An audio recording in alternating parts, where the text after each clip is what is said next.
ونستعينه ونستغفره ونؤمن به ونتوكل عليه ونعوذ بالله من شرور أنفسنا ومن سيئات أعمالنا من يهده الله فلا مضل له ومن يضلله فلا هادي له ونشهد أن لا إله إلا الله وحده لا شريك له ونشهد أن محمدا عبده ورسوله اللهم صل على محمد وعلى آل محمد كما صليت على إبراهيم وعلى آل إبراهيم إنك حميد مجيد اللهم بارك على محمد وعلى آل محمد كما باركت على إبراهيم وعلى آل إبراهيم إنك حميد مجيد أما بعد فإن خير الحديث كتاب الله وخير الهدي هدي محمد صلى الله عليه وسلم وشر الأمور محدثاتها وكل محدثة بدعة وكل بدعة ضلالة وكل ضلالة في النار أعوذ بالله من الشيطان الرجيم بسم الله الرحمن الرحيم هو الذي خلق لكم ما في الأرض جميعا ثم استوى إلى السماء فسواهن سبع سماوات وهو بكل شيء عليم.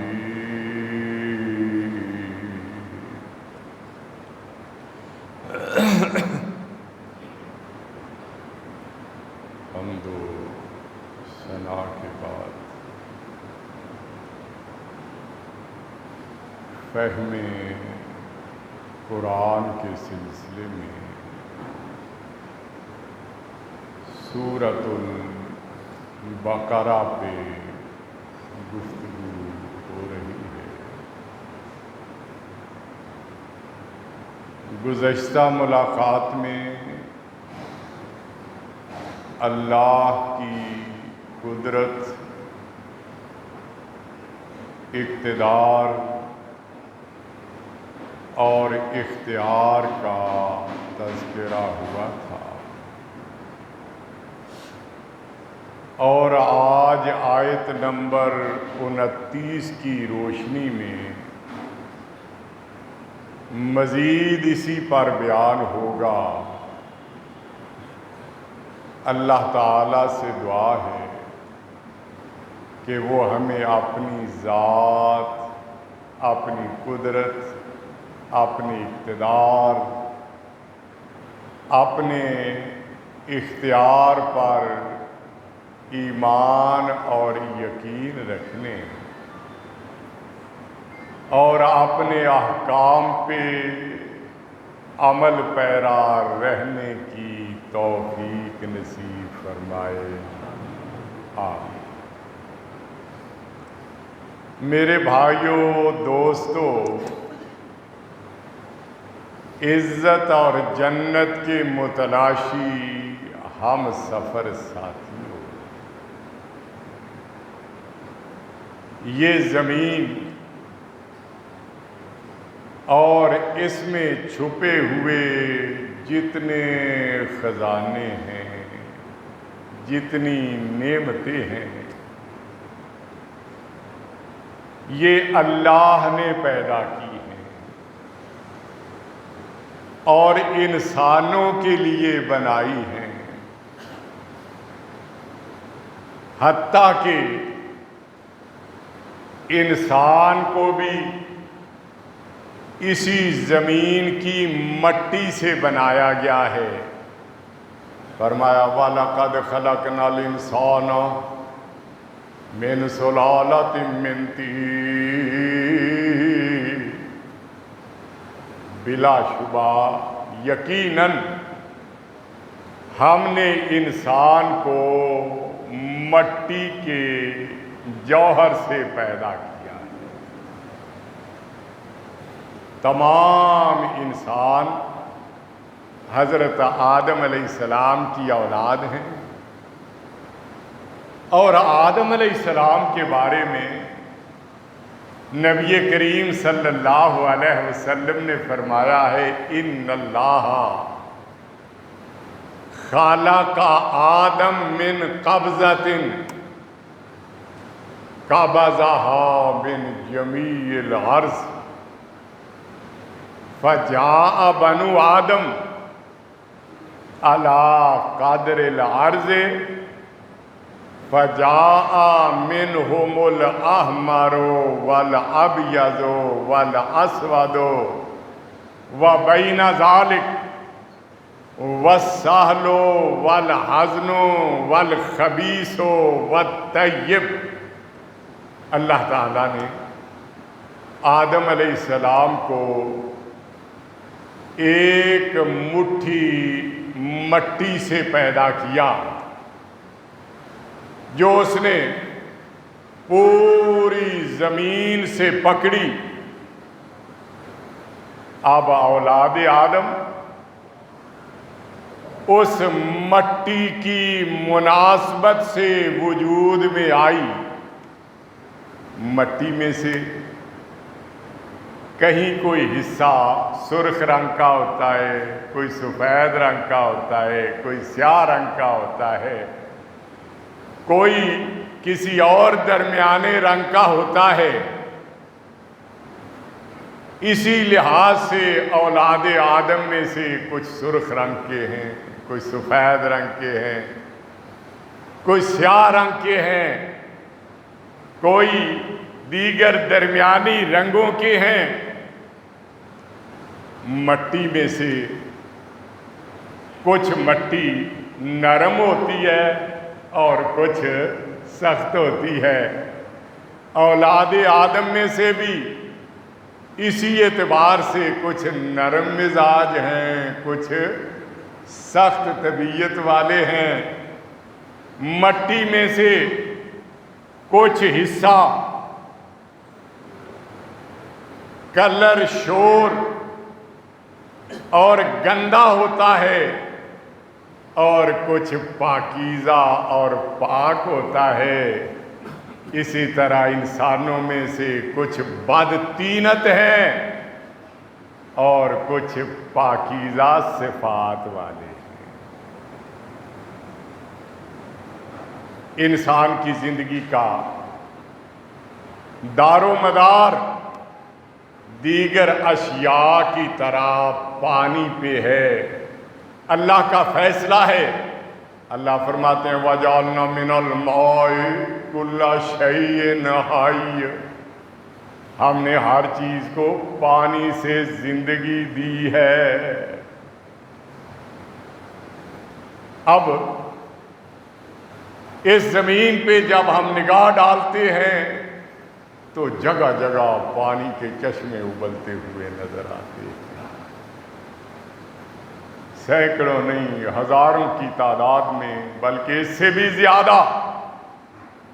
ہر چشمے کے پانی کا ذائقہ دوسرے سے الگ ہے، اور پھر اسی پانی کو استعمال کرتے ہوئے انسان ایسے عمدہ مشروبات تیار کرتے ہیں جس سے دل دماغ ٹھنڈا رہتا ہے اور مزاج خوشگوار رہتا ہے، تو یہ سارے کے سارے پانی کہاں سے نکل رہے ہیں؟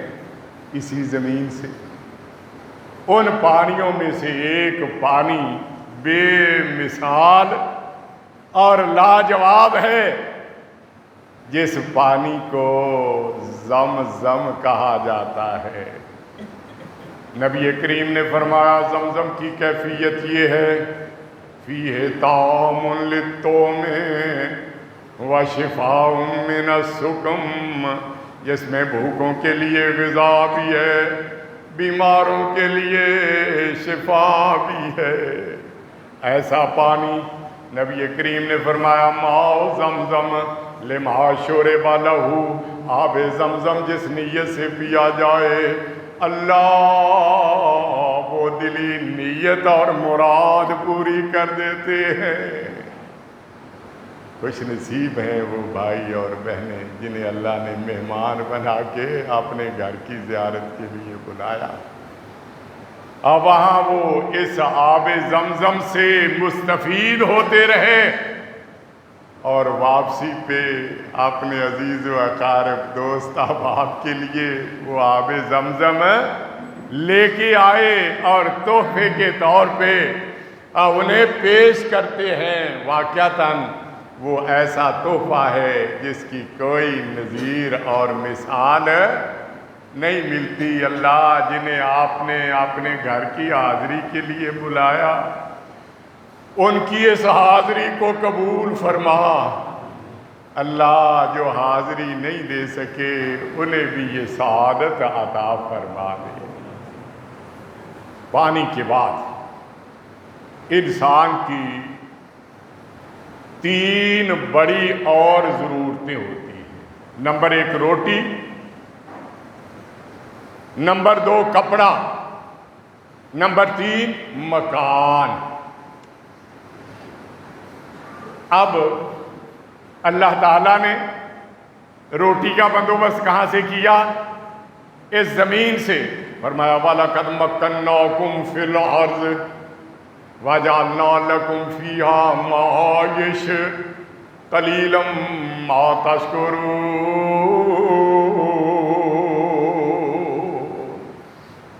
بلا شبہ یقیناً ہم نے تمہیں اس زمین میں ٹھکانہ دیا اور اس میں تمہاری زندگی گزارنے کے اسباب پیدا کیے، تم بہت تھوڑا شکر ادا کرتے ہو۔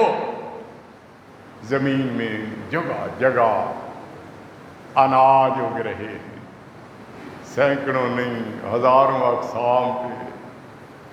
ہر اناج کا ذائقہ الگ، منفرد اور لاجواب ہے۔ یہ اناج کہاں اگ رہے ہیں؟ اسی زمین میں۔ سبزیاں ہیں جس سے کھانوں کی لذت میں اضافہ ہوتا ہے، سینکڑوں نہیں ہزاروں اقسام کی، اور ہر سبزی کا ذائقہ دوسری سے الگ ہے۔ یہ سبزیاں کہاں سے نکل رہی ہیں؟ یہ بھی اسی زمین سے۔ دودھ بھی انسان کی ضرورت ہے، اور دودھ مہیا کرنے والے جانور سینکڑوں اقسام کے ہیں۔ ہر دودھ کی لذت دوسرے سے مختلف ہے۔ وہ جانور کہاں پیدا ہو رہے ہیں؟ اسی زمین پہ۔ گوشت کے لیے جانور بھی ہیں اور انواع و اقسام کے پرندے بھی ہیں۔ یہ جانور اور پرندے کہاں پیدا ہو رہے ہیں؟ اور یہ اسی زمین میں پیدا ہو رہے ہیں۔ اور پھر روٹی کے بعد انسان کی بڑی ضرورت لباس ہے۔ روئی کہاں سے پیدا ہو رہی ہے؟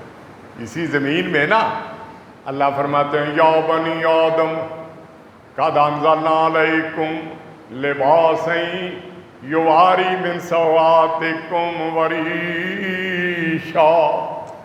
ولباس التقوی ذالک خیر ذالک من آیات اللہ لعلہم یذکرون۔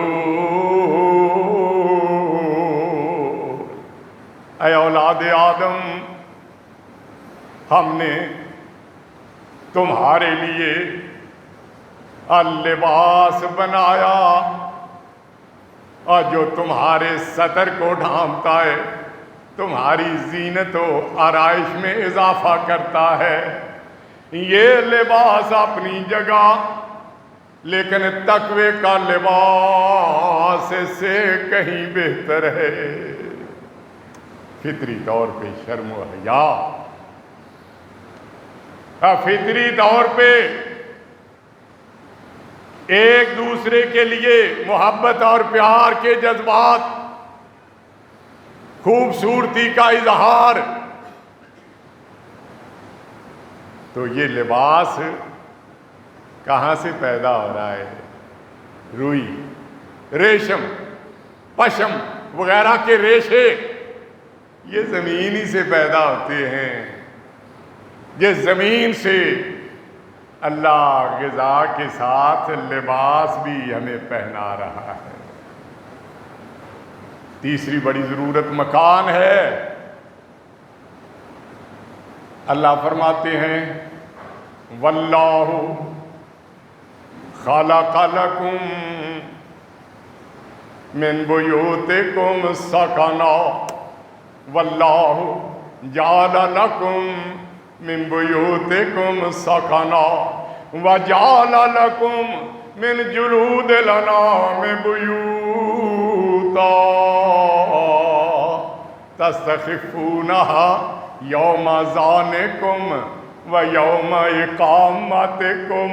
وہ اللہ ہی ہے جس نے تمہارے لیے تمہارے گھروں میں ٹھہرنے کی جگہ بنائی، اور اس نے تمہارے لیے مویشی چوپاؤں کے چمڑوں سے خیمے بنائے، جسے کوچ کرتے وقت اور پڑاؤ ڈالتے وقت تم آسانی سے اٹھا لیتے ہو اور بنا لیتے ہو۔ حضر ہے نا تو سفر میں بھی جانا پڑتا ہے، کہاں مکان اٹھائے پھرو گے؟ اور خیموں کا سامان بھی اس نے بنا دیا، اسی زمین سے بنایا۔ پہلی بنیادی ضرورت پانی، کہاں سے؟ زمین سے۔ پھر بڑی ضرورتیں روٹی، کپڑا اور مکان، کہاں سے؟ زمین سے۔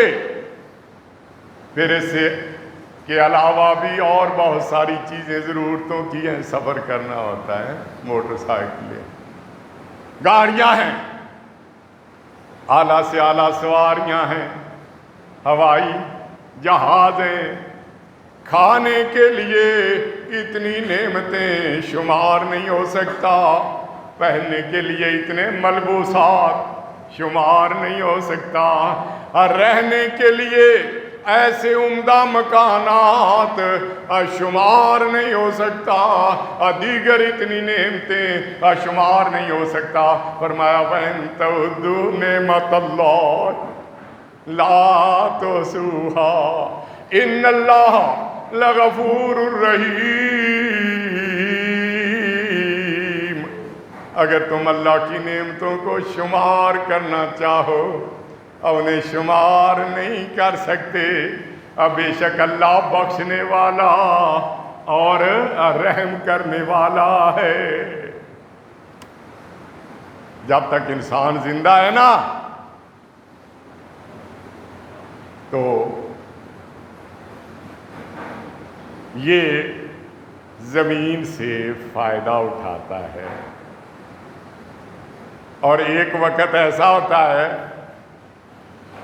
کہ یہ زمین کے لیے بوجھ بن جاتا ہے، تو پھر بھی زمین ہی سے سنبھالتی ہے، یہی زمین پھر بھی اسے سنبھالتی ہے۔ فرمایا لم نجعل الارض کفاتا احیاء و امواتا، کیا ہم نے تمہارے لیے زمین کو سمیٹنے والی نہیں بنایا، زندگی کی حالت میں بھی اور موت کی حالت میں بھی؟ وہ زمین جس پہ برسا برس انسان ٹھاٹ باٹ کے ساتھ رہتا ہے، جب روح قبض ہو جاتی ہے نا تو زمین اس کے وجود کو برداشت کرنے کے لیے تیار نہیں ہوتی۔ تھوڑی دیر گزرنے کے بعد اس کے جسم میں طرح طرح کی تبدیلیاں نمودار ہونے لگتی ہیں۔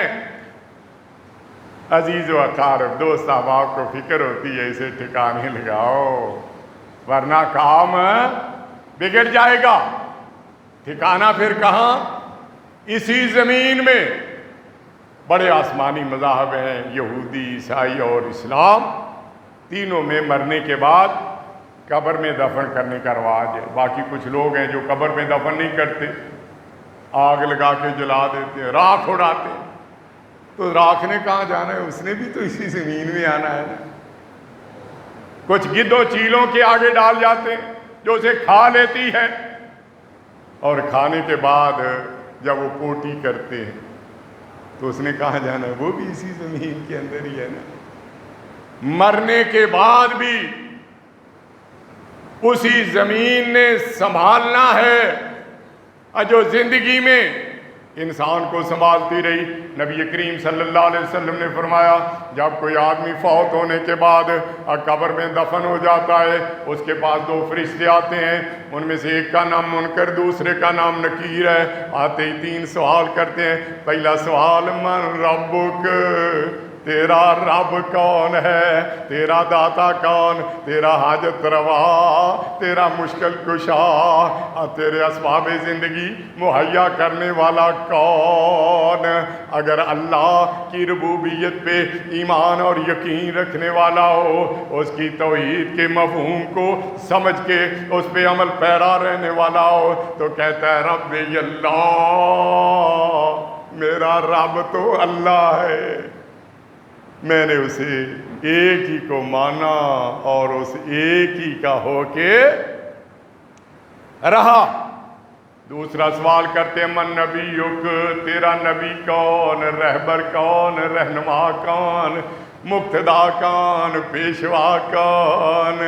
اگر نبی کے طریقے پہ چلنے والا ہوا، آپ کی سنتوں کو اپنانے والا ہوا، تو کہے گا نبی محمد، میرے پیر و مرشد، میرے رہبر و رہنما، میرے نبی اور رسول کا نام محمد مصطفیٰ احمد مجتبیٰ صلی اللہ علیہ وسلم ہے۔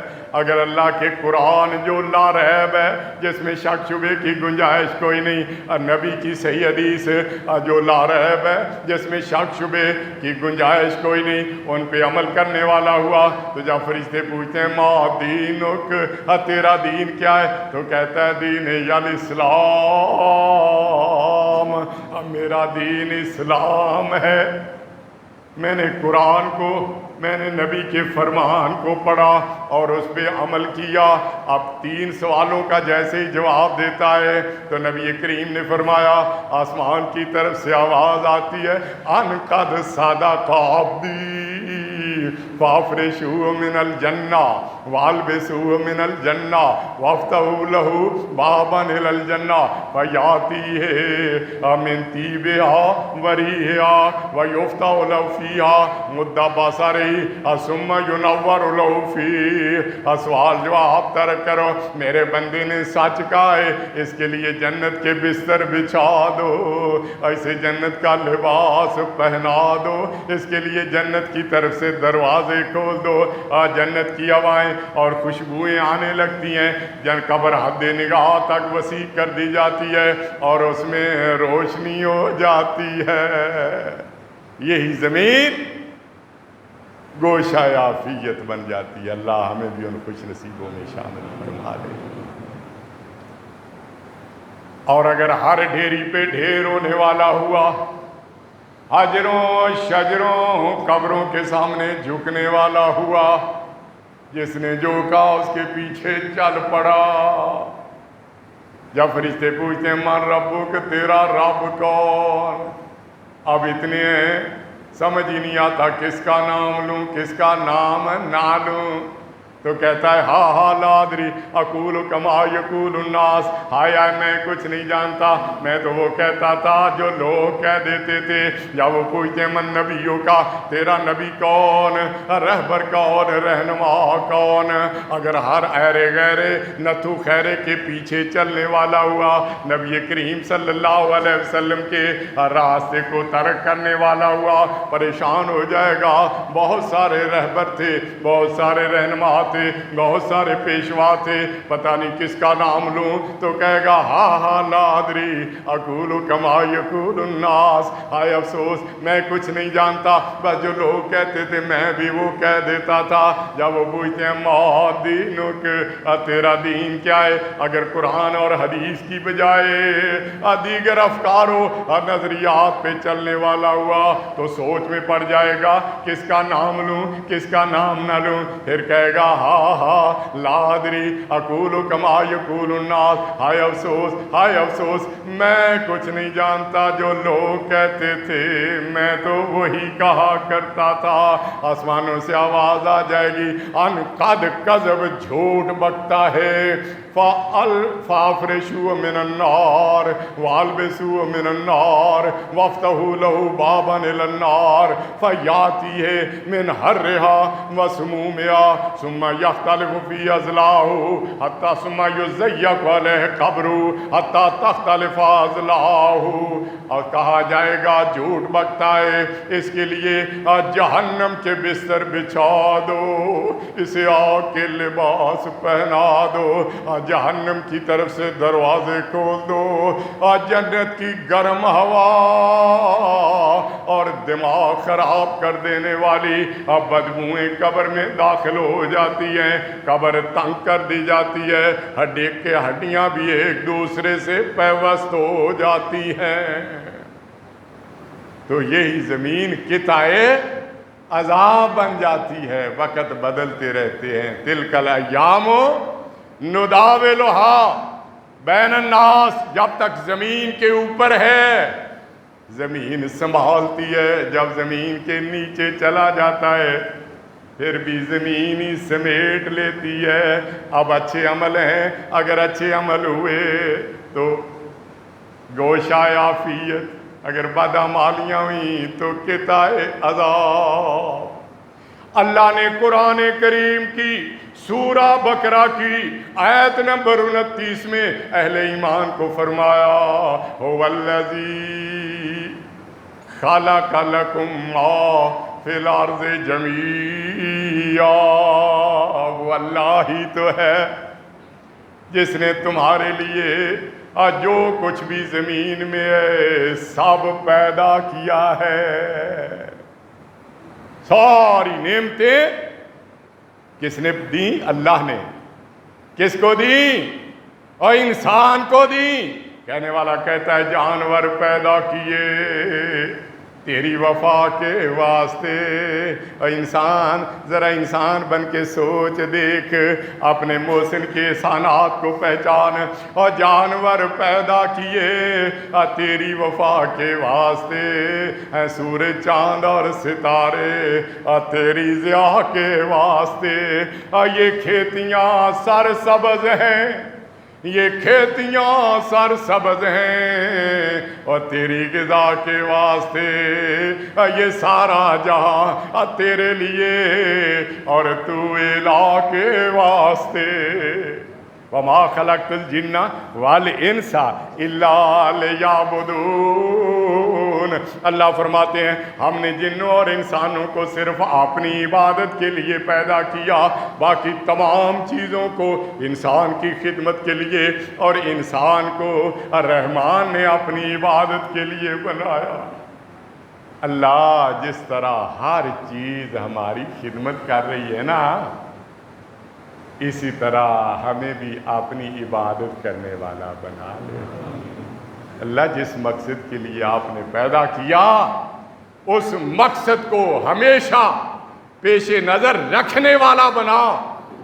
زندگی آمدن برائے بندگی، زندگی بے بندگی شرمندگی. اگر اللہ کی عبادت ہے، بندگی ہے، تو سمجھ لو کہ زندگی کا مقصد حل ہو گیا. اور اگر یہ نہیں تو زندگی سے موت بہتر ہے. اللہ اپنی قدرت کا اظہار کرتے ہوئے اپنے اقتدار، اپنے اختیار کا بیان کرتے ہوئے فرماتے ہو الذی اجعل لکم ما فی الارض جمیعا. اب وہی تو ہے جس نے تمہارے لیے جو کچھ بھی زمین میں ہے سب بنا دیا اور تمہیں اپنے لیے بنایا. اللہ ہمیں اپنا بننے کی سعادت عطا فرما دے. زمین کا ذکر کرنے کے بعد اسی آیت میں آگے اللہ نے فرمایا ثم استوى الى السماء فسواهن سبع سماوات وهو بكل شيء عليم. پھر وہ آسمان کی طرف متوجہ ہوا، اس نے انہیں درست کر کے 7 آسمان بنایا. اوپر نیچے آسمان کتنے ہیں؟ 7 ہیں. نبی کریم صلی اللہ علیہ وسلم نے فرمایا جب مجھے معراج پہ بلایا گیا نا تو مختلف آسمانوں میں مختلف انبیاء علیہم السلام نے میرا استقبال کیا. آسمان 1 2 3 4 5 نیچے اوپر کتنے ہیں؟ 7 ہیں. اللہ نے پہلے زمین کو بنایا، زمین بنانے کے بعد وہ آسمان کی طرف متوجہ ہوا، انہیں درست کر کے 7 آسمان بنا دیا. ہم بھی تو کئی چیزیں بناتے ہیں نا. ہر شخص، ہر کمپنی اپنے پروڈکٹ پہ بڑی خوش ہوتی ہے. یہ چیز ہم نے بنائی، یہ ہم نے بنائی، یہ ہم نے بنائی. کوئی کتنی بھی اچھی چیز بنا لے، عیب نکالنے والے اس میں کوئی نہ کوئی عیب نکال ہی لیتے ہیں. اور رحمان نے زمین بنائی، آسمان بنایا، فرمایا زور لگا لو، میری زمین یا آسمان میں کوئی نقص اور عیب تلاش کر کے دکھاؤ. فرمایا تبارک الذی بیدہ الملک وہو علی کل شیء قدیر. بابرکت ہے وہ ذات جس کے ہاتھ میں سب کی بادشاہی ہے اور وہ ہر چیز پر قادر ہے. بادشاہ تو اور بھی ہوتے ہیں لیکن بادشاہی ان کے ہاتھ میں نہیں ہوتی. سب انسان محتاج ہیں ایک دوسرے کے. عوام اپنی جان مال عزت و آبرو اپنے ایمان کی حفاظت کے لیے بادشاہوں کی محتاج، اور بادشاہ اپنے کام چلانے کے لیے مالی نظام کو درست رکھنے کے لیے عوام کے ٹیکسوں کے محتاج. ہے کوئی اس کے بغیر جو ہے وہ کوئی چل کے دکھا سکے؟ تو حقیقی بادشاہی اس کی نہیں ہوتی جو کسی کا محتاج ہو. حقیقی بادشاہی اس کی ہوتی ہے جو کسی کا محتاج نہ ہو، ساری دنیا اس کی محتاج ہو. یا ایھا الناس انتم الفقراء الی اللہ واللہ هو الغنی الحمید. اے کائنات کے لوگوں، تم سب اللہ کے در کے محتاج ہو، اور اللہ غنی ہے جو کسی کا محتاج نہیں۔ حقیقی بادشاہ وہ ہے جس کے ہاتھ میں امیری غریبی بھی ہے، نفع نقصان بھی ہے، عزت اور ذلت بھی ہے، جوانی بڑھاپا بھی ہے، زندگی اور موت بھی ہے، اور جس کا اقتدار کسی دوسرے کا محتاج ہو اس کے ہاتھ میں کچھ نہیں ہوتا۔ آج کے بادشاہ کل کے گدا، کل کے گدا آج کے بادشاہ وہ ہے جس کے بارے میں اللہ نے حکم دیا قل اللہم مالک الملک تؤتی الملک من تشاء وتنزع الملک ممن تشاء وتعز من تشاء وتذل من تشاء بیدک الخیر انک علی کل شیء قدیر۔ اے میرے حبیب ان کو بتا دو، اے اللہ آپ ہی بادشاہوں کے بادشاہ ہیں، جسے چاہتے ہیں بادشاہی عطا کرتے ہیں، جسے چاہتے ہیں چھین لیتے ہیں، جسے چاہتے ہیں عزت دیتے ہیں اور جسے چاہتے ہیں ذلیل کر ڈالتے ہیں۔ خیر آپ کے ہاتھ میں، اور آپ ہی ہر چیز پر قادر ہیں۔ فرمایا برکت والی ہے وہ ذات جس کے ہاتھ میں سب کی بادشاہی ہے اور وہ ہر چیز پر قادر ہے۔ الذی خلق الموت والحیات لیبلوکم ایکم احسن عملا وہو العزیز الغفور۔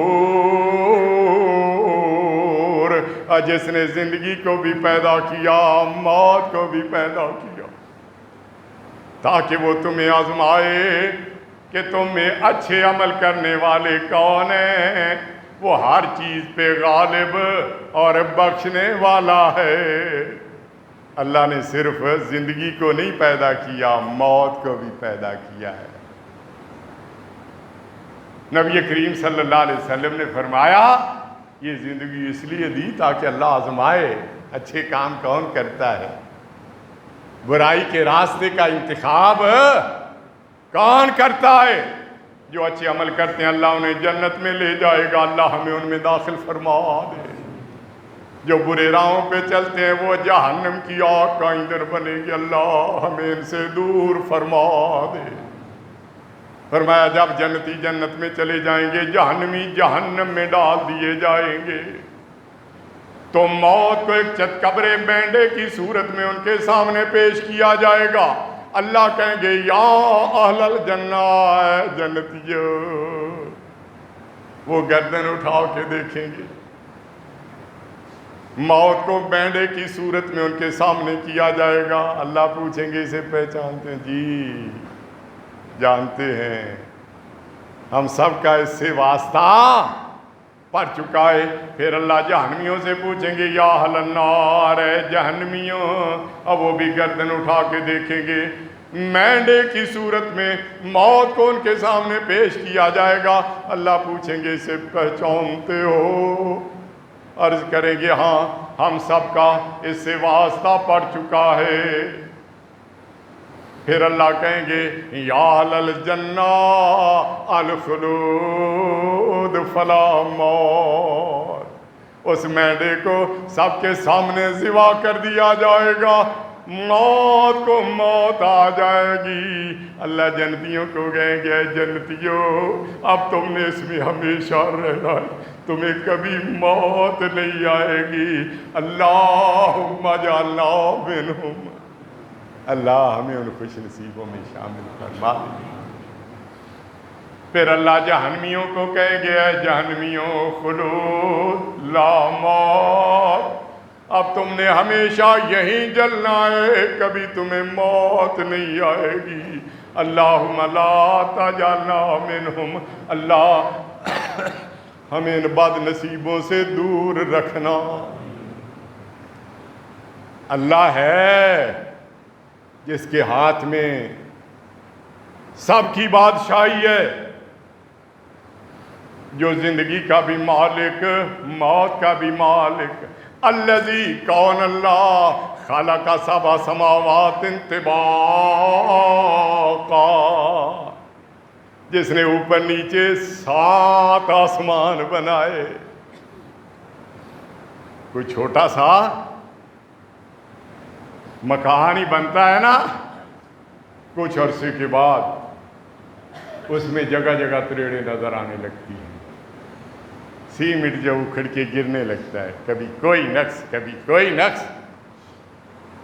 اللہ نے اتنی بڑی زمین بنائی ہے، کوئی کائنات میں جو اس میں کوئی نقص یا عیب تلاش کر سکے؟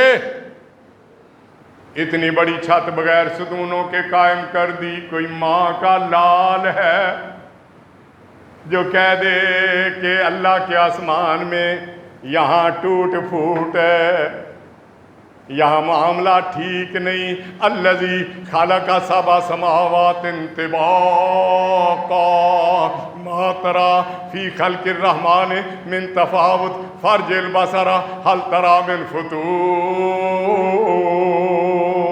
اور کیا رحمان کی اس تخلیق میں اور تمہیں کوئی نقص، کوئی عیب، کوئی کمی بیشی نظر آتی ہے؟ اپنی نگاہ گھما کے دیکھ لے۔ تو خام خواہ اپنے آپ میں بڑا فن کا سمجھتا ہے، تیرے پلے تو کچھ بھی نہیں ہے، وہی ہے جو میں نے دیا۔ چلو آنکھیں میں نے دی ہے نا، میری دی ہوئی آنکھوں کے ساتھ ہی میرے بنے ہوئے آسمان کو دیکھ لے۔ کیا اس میں تجھے کوئی کٹی ہوئی یا پھٹی ہوئی جگہ نظر آتی ہے؟ ثم ارجع البصر کرتین، ایک بار نہیں بار بار دیکھ لے۔ ینقلب الیک البصر خاسئا وہو حسیر، بار بار دیکھ کے تیری آنکھیں تھک جائیں گی، لیکن اللہ کی مخلوقات میں کوئی عیب تلاش کرنے میں کامیاب نہیں ہوگی، ناکام ہوگی، تھک کے تیری نگاہیں پلٹ جائیں گی۔ اے انسان، اللہ نے زمین بھی تیرے لیے بنائی، آسمان بھی تیرے لیے بنائے، زمین و آسمان کی ساری نعمتیں تیرے لیے بنائیں۔ کتنے دنوں میں؟ 6 دنوں میں۔ پہلے 2 دنوں میں اللہ نے زمین کا ڈھانچہ بنایا، قرآن کریم میں متعدد مقامات پہ ان چیزوں کا ذکر ہے۔ پھر 2 دنوں میں آسمان اور آسمان سے متعلقات چیزیں بنائیں، 4 دن ہو گئے۔ پھر 2 دنوں میں زمین کے اندر یہ سارے خزانے، یہ ساری زیب و زینت، یہ سارا حسن و جمال جو رکھنا تھا وہ رکھا۔ 6 دنوں میں اس طرح سے اللہ نے زمین و آسمان بنائی، فرمایا پوری زندگی صرف کر لے اور میری بنائی ہوئی چیزوں میں کوئی عیب نقص تلاش نہیں کر سکے گا۔ اب نتیجہ یہ ہے، جب زمین میں نے بنائی کسی اور کو شریک نہیں کیا، آسمان میں نے بنائے کسی اور کو شریک اور نہیں کیا، تجھے اشرف المخلوقات میں نے بنایا کسی اور کو شریک اور نہیں کیا، تو پھر انسان بن، حیوان، گدھا نہ بن۔ اور جب میں نے زمین بنانے میں، آسمان بنانے میں، یہ ساری نعمتیں دینے میں، تجھے اشرف المخلوقات بنانے میں کسی اور کو شریک نہیں بنایا، تو میری عبادت میں کسی اور کو شریک کیوں بناتا ہے؟ اور وقت بوقت تیرا ہاتھ تھامنے والا جب تو ڈوبنے لگتا تھا، کون؟ میں۔ اور میں نے تیرا ہاتھ پکڑا، تجھے جب مدد کی ضرورت پیش آتی میں تیری مدد کیا کرتا۔ اب شیخ جیلانی کو دستگیر غوث اعظم کہہ رہا ہے کہ یہ انسانیت ہے۔ تجھے جب کوئی ضرورت پیش آتی تیری حاجت میں پوری کرتا، جب تو مشکلات میں گر جاتا تیری مشکل کشائی میں کیا کرتا۔ تو علی مرتضیٰ کو حاجت روا اور مشکل کشا کہہ رہا ہے، یہ مسلمانی ہے؟ اور جب تجھے کسی چیز کی ضرورت پڑی تو طلب کرتا، میں تجھے عطا کرتا، تو ایک چیز مانگتا میں 10 عطا کر دیتا۔ اب تو علی اجمیری کو داتا اور گنج بخش کہہ رہا ہے، کوئی عقل بندی کی بات ہے؟ اور جب میں نے کسی اور کو شریک نہیں کیا تو پھر تو میری عبادت میں کسی کو شریک کیوں بناتا ہے؟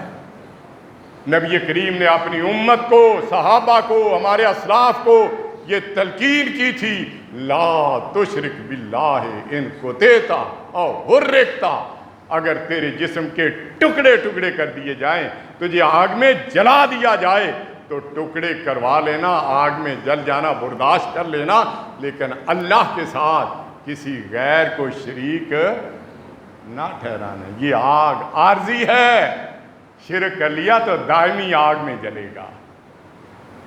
علامہ اقبال نے کیا خوب کہا تھا، اور غیروں سے تجھ کو امیدیں، آئے اس اللہ کو بھول گیا یار جس نے تیرے لیے سب کچھ کر دیا، اور جس نے کچھ نہیں کیا ان کے گن گا رہا ہے۔